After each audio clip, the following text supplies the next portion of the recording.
જગ્યા છે સુરત ભાજપ કાર્યાલય ખાતે ભાજપની જીતને લઈ ઢોલ નગારા અને ફટાકડા ફોડી ઉજવણી કરવામાં આવી હતી।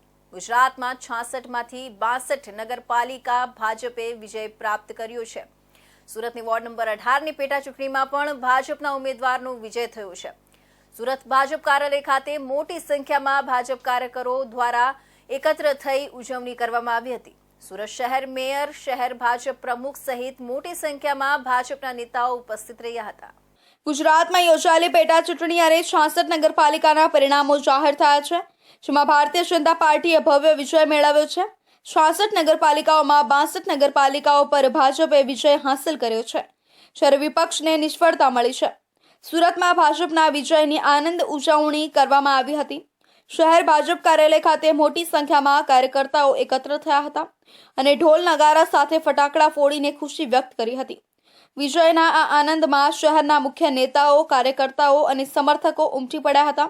સુરત શહેરની વોર્ડ નંબર 18ની પેટા ચૂંટણીમાં પણ ભાજપના ઉમેદવારે જીત મેળવી છે, જે પાર્ટી માટે વધુ એક સફળતા ગણવામાં આવી રહી છે। આ પરિણામ સુરત શહેરમાં ભાજપની મજબૂત સ્થિતિને વધુ બાકી બનાવે છે। સુરત શહેર મેયર, શહેર ભાજપ પ્રમુખ નિરંજન જાજમેરા અને અન્ય અગ્રણીઓની ઉપસ્થિતિમાં વિજયની ઉજવણી કરવામાં આવી હતી। સ્થાનિક સ્વરાજ્યની ચૂંટણીઓના પરિણામ ઘોષિત થયા છે। ભારતીય જનતા પાર્ટીને પ્રચંડ બહુમતી સાથે જીત મળી છે। 2018માં ચૂંટણી થઈ ત્યારે જેટલી નગરપાલિકા હતી, તાલુકા પંચાયત હતી, તેના કરતાં પણ વધારે નગરપાલિકાઓની અંદર જીત મેળવી છે।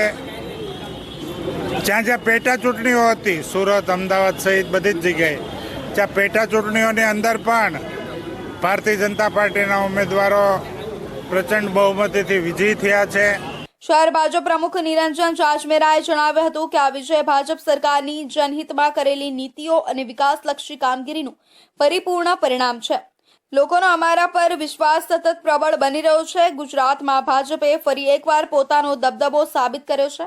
નગરપાલિકા ચૂંટણીમાં જીતે પછી આગામી દિવસોમાં ગુજરાતના રાજકીય પરિસ્થિતિમાં ભાજપની મજબૂત હાજરી વધુ નિર્માણ પામે તેવી શક્યતા છે।